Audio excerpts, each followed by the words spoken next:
Hello, it's Dr. Nail Nipper. Thank you for joining us for the video. Today you're going to hear me talk to a patient about a potential surgery. We're in the operating room right now, not for her, for a different patient, but seeing people on a regular basis gives us the opportunity to talk about the surgery long before it needs to happen. So you'll see some toenails and we talk about some surgery today. So I hope you enjoy the video and let us know down below any great experiences you've had in a surgery center or with your own surgery.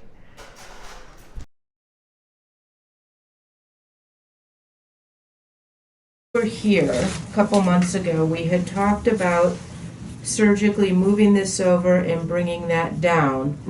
And you were going to talk with your shoulder surgeon, and if they were doing your shoulder surgery, you wanted to get this done while you were recuperating. Yeah. But I didn't hear anything from you, so is this shoulder surgery not happening?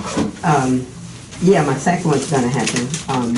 I was just trying to get everything in order as far as, like, I go see him next week. Okay. So if he give me another 2 months, then I know I'll be able to do it. It's just that I had kind of too many appointments in between. No, I'm not pressuring you into surgery. That's not at all. Yeah.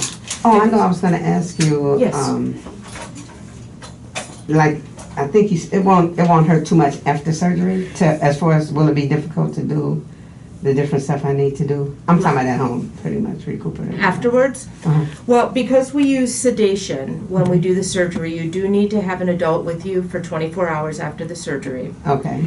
And, you know, the pain involved with cutting the bone, moving that over, straightening this, and pinning it, I would say probably 30 to 40% of the people I do that kind of procedure on never even take a pain pill.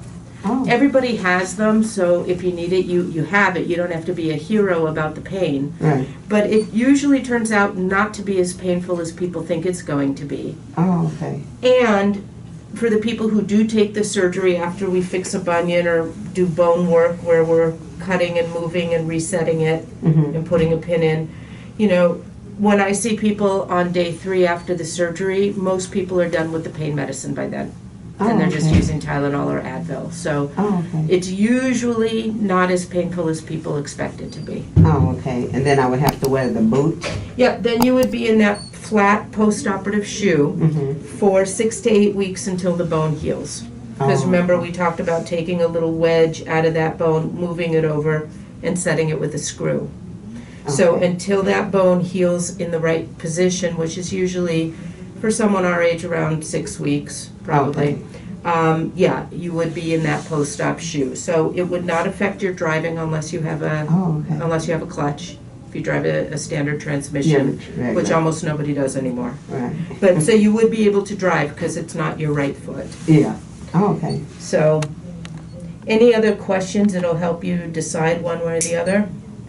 Yeah, that's what I was thinking about, the pain. And the then pain like, level? Like you say, so if I have to do anything, the boot won't be that bad.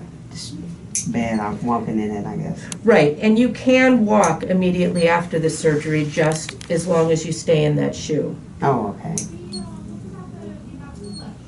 So there's no time that you would spend on crutches or anything. Oh, okay.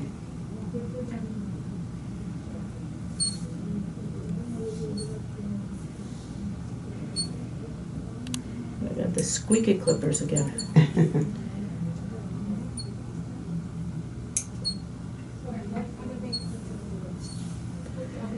And these mostly we thinned out with the sander rather than trimming so much.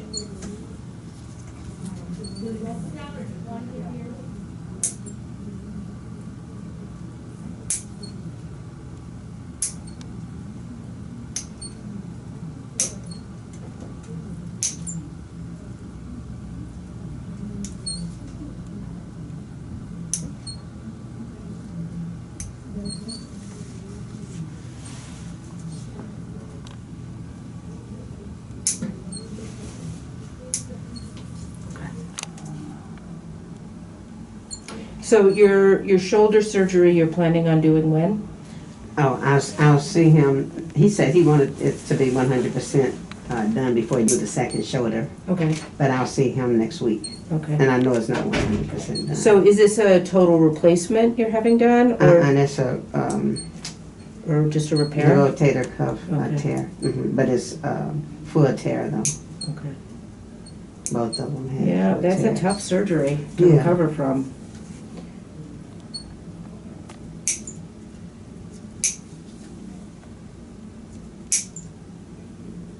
Yeah, the foot procedure would be nothing compared to that. Oh, okay. I mean, yes, surgery is surgery, but pain-wise, I think your pain levels following what we were talking about on your left foot, way less than what you went through with your rotator cuff repair. Oh, okay.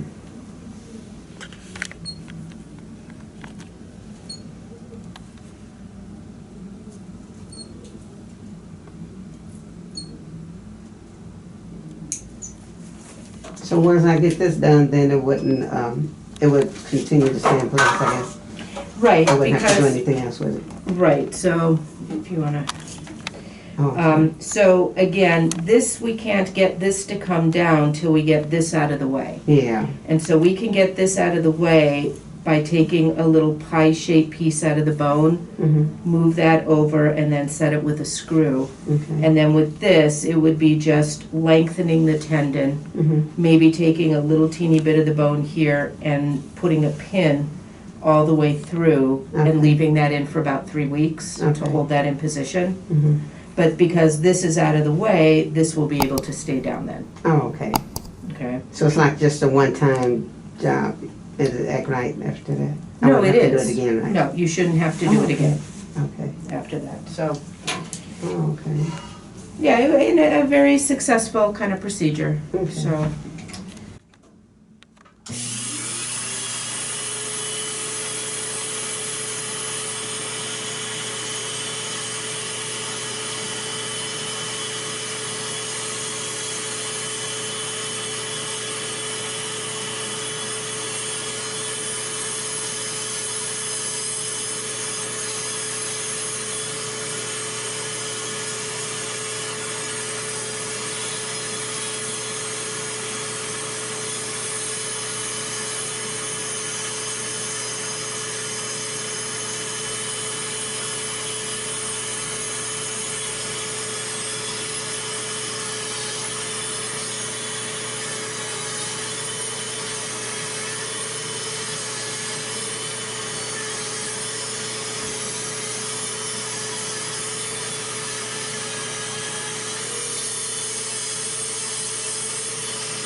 Yeah, so there's no rush on any of this, and I don't, I don't want you to feel obligated in any way to schedule it.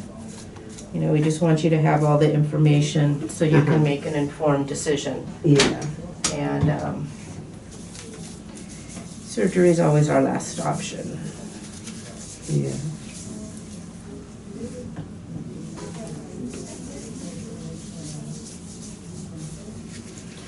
All right, hang your socks. Oh.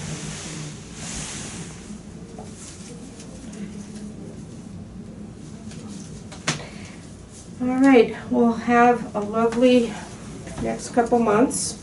Okay. And yeah, thank you. And definitely, if you wanted to talk about the surgery, just call. And if there's any questions I can answer, that'll help you decide one way or the other.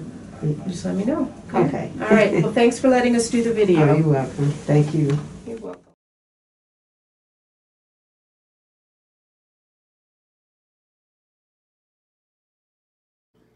So here's how we get the chocolate feet, the little ones, by just emptying this, and then we have lots and lots of little chocolate feet.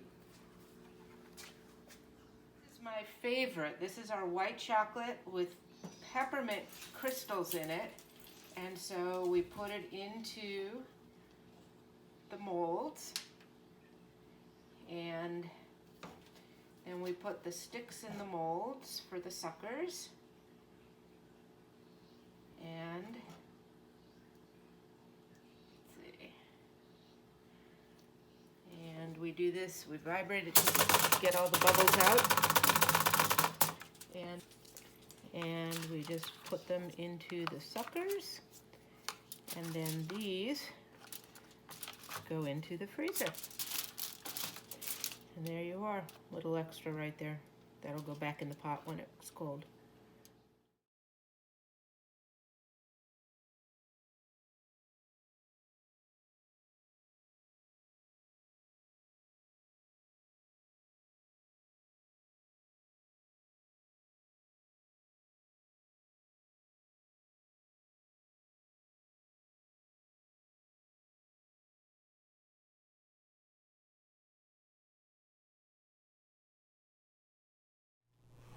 So here we have the almost finished product. We have white chocolate, we have milk chocolate, we have white chocolate with peppermint pieces in it.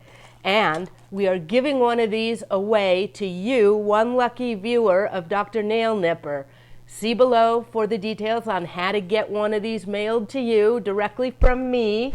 And I wish everybody out there good luck and happy chocolate feet.